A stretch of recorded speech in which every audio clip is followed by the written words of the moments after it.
नमस्कार मित्रों, जय हिंद, वंदे मातरम। जैसा हम लोग जानते हैं, कल वित्त मंत्री निर्मला सीतारमण जी ने वर्ष 2020-21 के लिए आर्थिक सर्वेक्षण जारी किया है। कोविड-19 के कारण पहली बार डिजिटल रूप से आर्थिक सर्वेक्षण जारी किया गया है। इसमें पिछले वर्ष हमारे देश में हुई आर्थिक गतिविधियों की जानकारी एवं अर्थव्यवस्था के प्राथमिक, द्वितीयक एवं तृतीयक क्षेत्र में हुई प्रगति के साथ साथ सरकार द्वारा चलाए गए विभिन्न कार्यक्रमों की स्थिति, प्रत्यक्ष विदेशी निवेश, विदेशी मुद्रा भंडार, राजस्व इत्यादि से जुड़े आंकड़े जारी किए गए हैं। तो इस वीडियो में हम इकोनॉमिक सर्वे 2020-21 का सारांश देखेंगे, जो विभिन्न प्रतियोगिता परीक्षाओं के लिए और साथ ही देश की प्रगति के बारे में हमारी जानकारी के लिए भी काफी महत्वपूर्ण है। तो आइए शुरू करते हैं, लेकिन उससे पहले यदि आप चैनल पर नए हैं तो जल्दी से जल्दी सब्सक्राइब कर लीजिए और बेल आइकॉन दबा दीजिए ताकि आगामी सभी वीडियोज के नोटिफिकेशन आपको मिलते रहें। और यदि पहले से सदस्य हैं तो लाइक और शेयर करके हमें प्रोत्साहित जरूर कीजिए ताकि इसी प्रकार के बेहतरीन जानकारी वाले वीडियोज हम आपके सामने लाते रहें। तो आइए शुरू करते हैं अपना वीडियो, और वीडियो पूरा देखिए क्योंकि यह बहुत ही इंटरेस्टिंग होने वाला है। आर्थिक सर्वेक्षण 2020-21 मुख्य आर्थिक सलाहकार यानी कि CEA chief economic adviser KV Subramanian ने शुक्रवार को आर्थिक सर्वेक्षण 2020-21 को लॉन्च किया, जिसे सुबह संसद में वित्त मंत्री निर्मला सीतारमण जी ने पेश किया है। CEA यानी कि चीफ इकोनॉमिक एडवाइजर, मुख्य आर्थिक सलाहकार ने आर्थिक सर्वेक्षण का मोबाइल एप्लीकेशन भी लॉन्च किया है। आर्थिक सर्वेक्षण के पहले अध्याय में कोविड-19 संकट में जीवन और आजीविका को बचाने के लिए भारत की नीतियों के बारे में है, जिसमें बताया गया है कि किस प्रकार से हमने कोविड-19 महामारी से अपनी अर्थव्यवस्था को बचाया और लोगों के जीवन को भी बचाया है, और सरकार ने क्या क्या नीतियां अपनाई हैं यह भी इसमें बताया गया है। इसके बाद हम लोग देखते हैं सर्वेक्षण में वित्त वर्ष 2021-22 के लिए आर्थिक विकास दर यानी कि GDP 11% रहने का अनुमान जताया गया है। आइए आर्थिक सर्वेक्षण 2020-21 की मुख्य बातों के बारे में जानते हैं। तो पहला अध्याय है शताब्दियों में होने वाले संकट के दौरान जीवन और आजीविका की सुरक्षा। कोविड-19 महामारी की शुरुआत के बाद भारत ने जीवन और आजीविका की सुरक्षा पर ध्यान केंद्रित किया है। यह प्रयास उन मानवीय सिद्धांतों पर आधारित है जिसके तहत लोगों की जिंदगी वापस नहीं लाई जा सकती। महामारी के कारण GDP में कमी आई, GDP में रिकवरी संभावित है। शुरुआत में ही कड़े लॉकडाउन के कारण लोगों के जीवन की रक्षा करने में और आजीविका सुरक्षित करने में मदद मिली। मध्य और लंबी अवधि में आर्थिक रिकवरी में भी इससे मदद होगी। भारत की रणनीति ने ग्राफ को फ्लैटन किया और पीक को सितंबर 2020 तक टाल दिया। पहली तिमाही में GDP में 23.9% की कमी आई, जबकि दूसरी तिमाही में GDP में 7.5% की कमी आई है। यह V शेप की रिकवरी को दर्शाता है। कोविड-19 महामारी ने मांग और आपूर्ति दोनों को ही प्रभावित किया। भारत एकमात्र देश था जिसने आपूर्ति बढ़ाने के लिए संरचनात्मक सुधार घोषित किए ताकि उत्पादन क्षमताओं का कम से कम नुकसान हो। आर्थिक गतिविधियों पर लगी रोक को हटाने के साथ ही मांग बढ़ाने को लेकर भी नीतियां बनाई गई। महामारी संक्रमण के दूसरे दौर को रोकने में सफलता मिली तथा अर्थव्यवस्था में भी तेजी आई।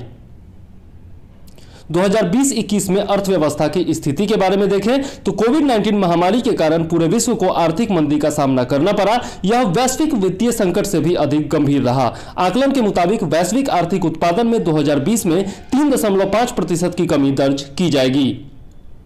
पूरी दुनिया में सरकारों और केंद्रीय बैंकों ने विभिन्न नीतियों के माध्यम से अर्थव्यवस्थाओं को समर्थन दिया। भारत ने 4 आयामों वाली रणनीति को अपनाया, जिसमें महामारी पर नियंत्रण, वित्तीय नीति और लंबी अवधि के संरचनात्मक सुधार शामिल हैं। वित्तीय और मौद्रिक समर्थन दिया गया। लॉकडाउन के दौरान कमजोर वर्गों को राहत दी गई। अनलॉक के दौरान खपत और निवेश को प्रोत्साहन दिया गया। मौद्रिक नीति ने नकदी की उपलब्धता सुनिश्चित की तथा कर्ज लेने वालों को भी राहत दी गई। NSO के एडवांस एस्टिमेट के अनुसार भारत की GDP की विकास दर वित्त वर्ष 2021 में -7.7% रहेगी।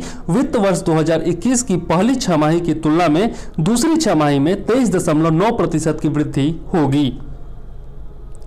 वित्त वर्ष 2021-22 में भारत की वास्तविक GDP की विकास दर 11% रहेगी और सांकेतिक GDP की विकास दर 15.4% रहेगी, जो स्वतंत्रता मिलने के बाद की सबसे ज्यादा होगी। कोविड-19 वैक्सीन की शुरुआत के बाद से आर्थिक गतिविधियां और भी सामान्य हुई है। भी आकार में सुधार जारी है, जैसा कि बिजली की मांग, इस्पात की खपत, ई-वे बिल, जीएसटी संग्रह आदि तेज उतार चढ़ाव वाले संकेतकों में निरंतर बढ़ोतरी के रूप में दिखा है। टीकाकरण अभियान की शुरुआत के साथ अर्थव्यवस्था सामान्य स्थिति की ओर लौट रही है। सेवा क्षेत्र, खपत और निवेश में मजबूती के साथ सुधार की उम्मीद बढ़ी है। आइए देखते हैं क्या विकास से कर्ज अस्थायी रखने में मदद मिलती है। भारतीय संदर्भ में विकास से कर्ज अस्थायी रखने को बढ़ावा मिलता है, लेकिन इससे विकास को गति मिलना जरूरी नहीं है। कर्ज अस्थायी रहना ब्याज दर और विकास दर के बीच के अंतर पर निर्भर करता है। भारत में कर्ज पर ब्याज दर विकास दर से कम है, यह नियम है, लेकिन अपवाद अलग है। विकास के चलते ऊंची विकास दर वाले देशों में कर्ज अस्थायी हो जाता है। सक्रिय राजकोषीय नीति से सुनिश्चित हो सकता है कि उत्पादन क्षमता को होने वाले संभावित नुकसान को सीमित करके सुधारों का पूरा लाभ मिले। विकास को गति देने वाली राजकोषीय नीति से जीडीपी की कर्ज के अनुपात में कमी को बढ़ावा मिलने की संभावना होती है। अब प्रश्न है, क्या भारत की सॉवरेन क्रेडिट रेटिंग से उसके आधारभूत तत्वों का पता चलता है? बिल्कुल नहीं। दुनिया की 5वीं बड़ी अर्थव्यवस्था को सॉवरेन क्रेडिट रेटिंग में कभी भी सबसे कम निवेश ग्रेड BBB या Baa3 नहीं दिया गया है। दुनिया की 5वीं बड़ी अर्थव्यवस्था को मुख्य रूप से AAA रेटिंग दी गई है। चीन और भारत ही सिर्फ इस नियम में अपवाद हैं। चीन को 2005 में A या A2 रेटिंग दी गई थी और अब भारत को BBB या Baa3 रेटिंग दी गई है। इसलिए भारत की क्रेडिट रेटिंग में उसके आधारभूत तत्व नहीं दिखते हैं। S&P या मूडीज के लिए A+ या A1 के बीच रेटिंग वाले देशों के बीच कई मानदंडों में साफ अंतर है। सोवरेन रेटिंग के मानदंड पर प्रभाव के चलते रेटिंग काफी कम दी गई है। क्रेडिट रेटिंग की विधि को अर्थव्यवस्थाओं के आधारभूत तत्वों का प्रदर्शन करते हुए ज्यादा पारदर्शी, कम पक्षपातपूर्ण तथा ज्यादा व्यवस्थित होना चाहिए। नेक्स्ट पॉइंट है असमानता और विकास, गतिरोध या सम्मेलन। विकसित अर्थव्यवस्थाओं की तुलना में भारत में असमानता और सामाजिक आर्थिक परिणामों के साथ ही आर्थिक विकास और सामाजिक आर्थिक परिणामों के बीच संबंध अलग हैं। विकसित अर्थव्यवस्थाओं के विपरीत भारत में असमानता और प्रति व्यक्ति आय विकास का सामाजिक आर्थिक संकेतकों के साथ समान संबंध है। असमानता की तुलना में गरीबी उन्मूलन पर आर्थिक विकास का ज्यादा प्रभाव होता है, इसलिए गरीबों को गरीबी से उबारने के लिए भारत का जोर आर्थिक विकास पर बना रहना चाहिए। नेक्स्ट पॉइंट है स्वास्थ्य पर हो मुख्य ध्यान। कोविड-19 महामारी ने स्वास्थ्य देखभाल के क्षेत्र और उसके महत्व तथा उसके दूसरे क्षेत्रों के साथ अंतर संबंधों को जाहिर किया है, जिससे पता चलता है कि कैसे एक स्वास्थ्य संकट आर्थिक और सामाजिक संकट में बदल सकता है। भारत का हेल्थ इंफ्रास्ट्रक्चर कुशल होना चाहिए, जिससे महामारियों की स्थिति में तुरंत प्रतिक्रिया दी जा सके। राष्ट्रीय स्वास्थ्य मिशन ने गरीबों तक देखभाल की पहुंच के रूप में असमानता को दूर करने में अहम भूमिका निभाई है। सार्वजनिक खर्च जीडीपी के 1% से बढ़कर 2.5 से 3% होने से स्वास्थ्य देखभाल पर लोगों द्वारा किए जाने वाले खर्च 65% से घटकर 35% होने का अनुमान है। स्वास्थ्य क्षेत्र के लिए एक नियामक के गठन पर विचार करना चाहिए। नेक्स्ट पॉइंट है प्रक्रियागत सुधार। भारत में अर्थव्यवस्था के ज्यादा रेगुलेशन के चलते तुलनात्मक रूप से प्रक्रिया के साथ बेहतर अनुपालन के बावजूद नियमों का असर नहीं होता। अत्यधिक रेगुलेशन की समस्या की मुख्य वजह वह दृष्टिकोण है जो संभावित निष्कर्ष के लिए प्रयास करता है। नियमों को सरल बनाया जाना चाहिए और निरीक्षण पर ज्यादा जोर दिया जाना चाहिए। लेबर कोड से लेकर बीपीओ क्षेत्र में लागू अत्यधिक नियमों को हटाने तक कई सुधार लागू कर दिए गए हैं। नेक्स्ट पॉइंट में कहा गया है कि नियामकीय राहत एक उपचार है, कोई अस्थायी उपाय नहीं है। वैश्विक वित्तीय संकट के दौरान नियामक राहत सहायता से कर्ज लेने वालों को अस्थायी सुविधा मिली है। आर्थिक सुधार के बाद राहत सहायता लंबे समय तक जारी रही, जिससे अर्थव्यवस्था पर अवांछित नकारात्मक असर हुए हैं। बैंकों ने अपने बही खातों को दुरुस्त करने के लिए इस राहत सुविधा का उपयोग किया और कर्ज का गलत आवंटन किया, जिससे अर्थव्यवस्था में निवेश की गुणवत्ता को नुकसान हुआ है। राहत सहायता एक तात्कालिक उपचार है, जिसे अर्थव्यवस्था के सुधार प्रदर्शित करने से पहले अवसर पर बंद कर देना चाहिए, न कि अस्थायी खुराक के रूप में इसे सालों तक जारी रखना चाहिए। आगे कहा गया है कि इनोवेशन बढ़ रहा है, लेकिन खास तौर से निजी क्षेत्र में अधिक समर्थन की जरूरत है। भारत ने ग्लोबल इनोवेशन इंडेक्स की 2007 में शुरुआत के बाद से 2020 में पहली बार शीर्ष 50 इनोवेशन देशों के क्लब में प्रवेश किया। भारत की महत्वाकांक्षा होनी चाहिए कि वह इनोवेशन के मामले में शीर्ष 10 अर्थव्यवस्थाओं से प्रतिस्पर्धा करे। इनोवेशन के लिए घोषित उच्च कर लाभों और इक्विटी पूंजी तक पहुंच के बावजूद यह स्थिति बनी हुई है। भारत के व्यवसाय क्षेत्र को अनुसंधान एवं विकास के क्षेत्र में निवेश में पर्याप्त वृद्धि करने की जरूरत है। देश में किए जाने वाले कुल पेटेंट आवेदनों में भारतीयों की भागीदारी को मौजूदा 36% से बढ़ाकर अधिक करना चाहिए, क्योंकि यह शीर्ष बड़ी अर्थव्यवस्थाओं के 62% के औसत से बहुत कम है। नेक्स्ट पॉइंट है पीएम जय की शुरुआत और स्वास्थ्य संबंधी निष्कर्ष। प्रधानमंत्री जन आरोग्य योजना भारत सरकार के द्वारा 2018 में शुरू की गई एक महत्वाकांक्षी योजना है, जिसका उद्देश्य सबसे कमजोर तबके के लोगों को स्वास्थ्य देखभाल उपलब्ध कराना है। इस योजना ने बहुत कम समय में स्वास्थ्य देखभाल के क्षेत्र में दृढ़ और सकारात्मक असर दिखाया है। PMJAY का इस्तेमाल डायलिसिस जैसे बार बार किए जाने वाले किफायती उपचार के लिए किया गया और यह कोविड महामारी और लॉकडाउन के दौरान भी जारी रहा। इससे स्वास्थ्य बीमा कराने वाले परिवारों की संख्या बिहार, असम और सिक्किम में 2015-16 से 2019-20 तक 89% रही, जबकि पश्चिम बंगाल में इसी अवधि में 12% की गिरावट आई।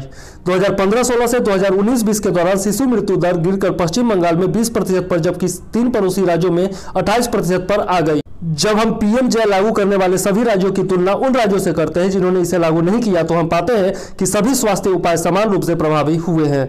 कुल मिलाकर इस तुलना से यह निष्कर्ष निकलता है कि जिन राज्यों में PMJ को लागू किया गया उसमें विभिन्न स्वास्थ्य निष्कर्षों में महत्वपूर्ण सुधार आया है। नेक्स्ट देख लेते हैं बुनियादी जरूरतें। 2012 के मुकाबले 2018 में देश के सभी राज्यों में बुनियादी आवश्यकताओं तक लोगों की पहुंच में पर्याप्त सुधार दर्ज किया गया है।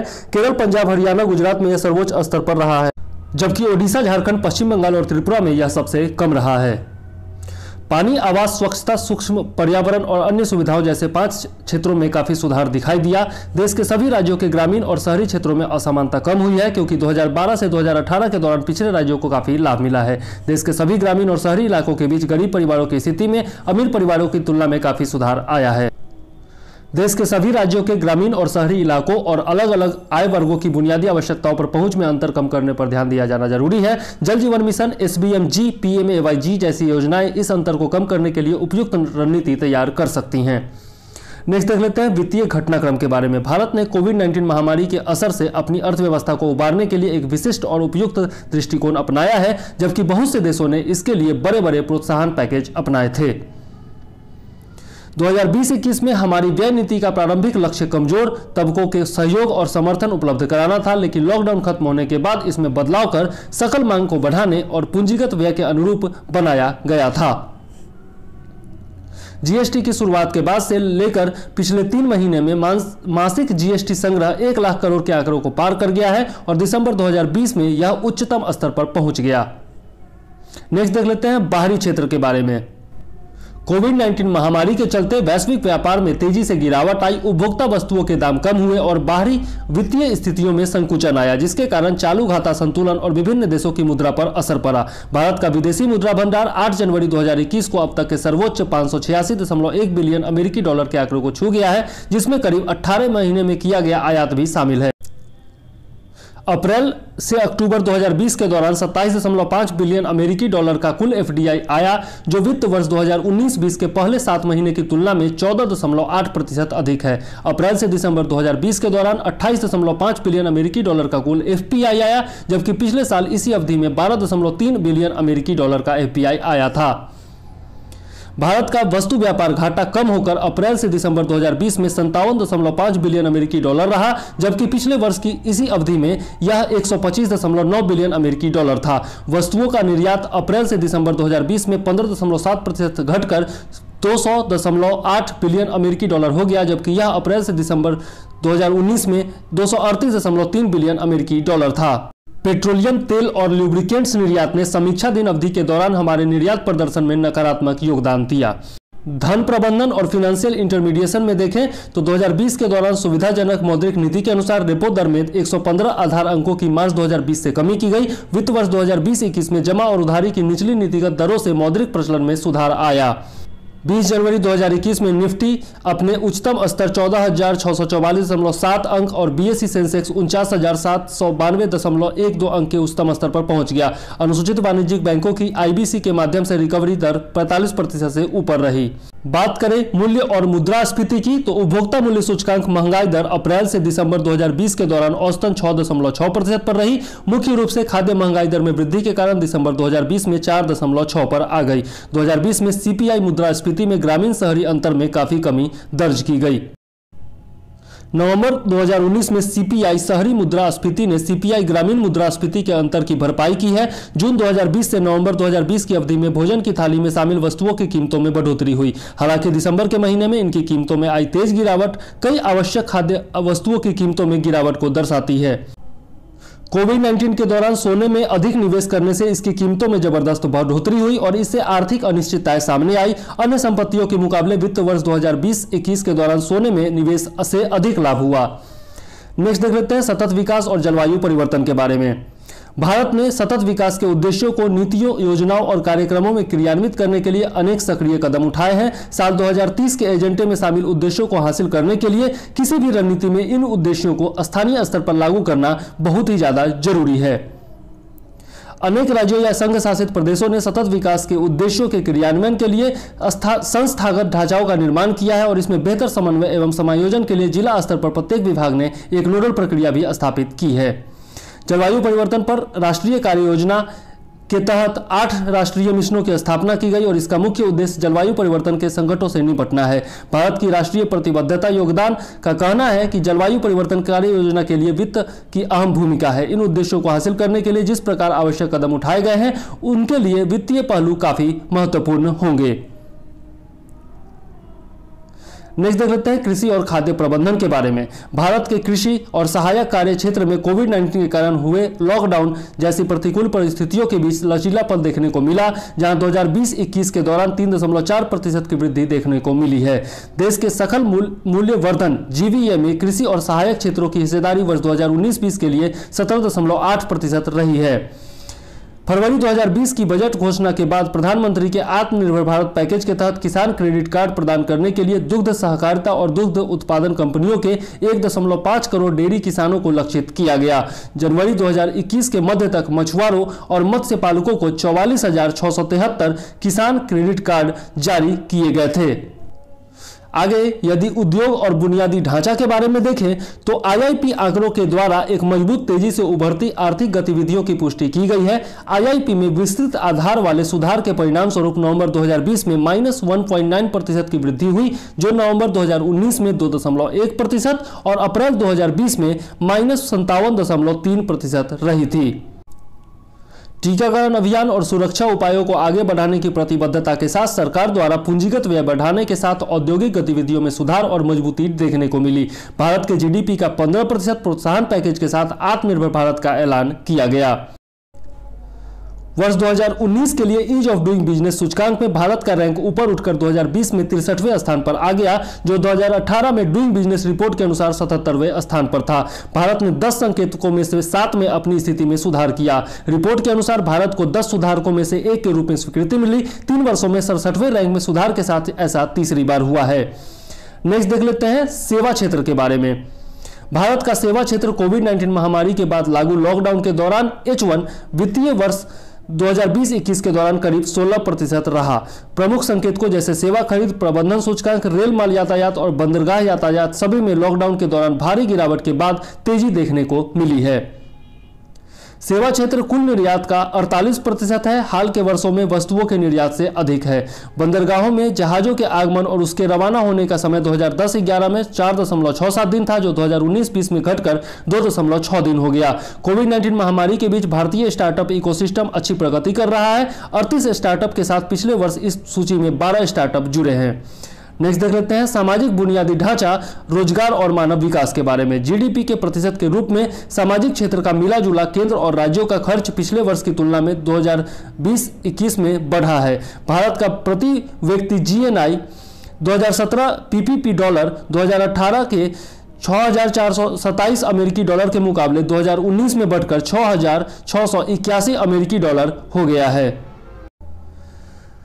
महामारी के दौरान ऑनलाइन अध्ययन और रिमोट वर्किंग के कारण डेटा नेटवर्क, इलेक्ट्रॉनिक उपकरणों जैसे कंप्यूटर, लैपटॉप, स्मार्टफोन आदि तक पहुंच का महत्व बढ़ गया। प्रधानमंत्री जन धन योजना के तहत महिला लाभार्थियों के बैंक खातों में 3 महीने तक 500 रुपए की राशि का सीधे हस्तांतरण किया गया, जिसके लिए कुल 20.64 करोड़ रुपए की धनराशि खर्च की गई। 3 महीने तक करीब 8 करोड़ परिवारों को मुफ्त गैस सिलेंडर वितरित किए गए। यह फोटो मैंने प्रेस इंफॉर्मेशन ब्यूरो के वेबसाइट से लिया है और इसमें जो है दिया गया है टोटल आपका आर्थिक सर्वेक्षण का सारांश आप देख सकते हैं। जीडीपी वृद्धि दर जो है वो 21-22 में 11% है। राजकोषीय घाटा आप देख सकते हैं 2020-21 में 3.5% होगा जीडीपी का। मुद्रास्फीति देख सकते हैं आपका औसत प्रतिशत में जो है 2020-21 में -0.1 बता रहा है, ठीक है। थोक मूल्य सूचकांक पर और उपभोक्ता मूल्य के सूचकांक पर जो है 6.6 बता रहा है। चालू खाता शेष आप देख सकते हैं 2020-21 में 3.1% रहेगा जीडीपी का। विदेशी मुद्रा भंडार देख सकते हैं 586.1 बिलियन डॉलर है, जो कि मार्च अंत में है 2020-21 में। फिर आपका कृषि और संबद्ध क्षेत्र देख सकते हैं, मूलभूत कीमतों पर सकल मूल्य वृद्धि प्रतिशत में जो है आपका 3.4% है 2020-21 में। उसके बाद औद्योगिक वृद्धि दर देख सकते हैं, मूलभूत कीमतों पर सकल मूल्य वृद्धि प्रतिशत में आपका -9.6% है 2020-21 में। और उसके बाद सेवाएं आप देख सकते हैं, मूलभूत कीमतों पर सकल मूल्य वृद्धि प्रतिशत में 2020-21 में -8.8% है। तो इस प्रकार से हम लोगों ने आर्थिक सर्वेक्षण का सारांश देखा है। उम्मीद है आपको ये वीडियो पसंद आया होगा और आपको बहुत ही महत्वपूर्ण जानकारी मिली होगी। तो यदि हमारा प्रयास आपको अच्छा लगा हो तो ज़रूर से ज़रूर चैनल को सब्सक्राइब कर लीजिए और वीडियो को लाइक कर दीजिए, शेयर कर दीजिए, ताकि हमें इसी प्रकार से प्रोत्साहन मिलता रहे और हम वीडियोज लाते रहें। साथ ही यदि आप नए हैं तो बेल आइकॉन भी ज़रूर दबा दीजिएगा, ताकि आपको आने वाले वीडियोज़ का नोटिफिकेशन टाइम पर मिलता रहे। वीडियो को अंत तक देखने के लिए आपका बहुत बहुत धन्यवाद। मुझे दीजिए विदा। जय हिंद, वंदे मातरम।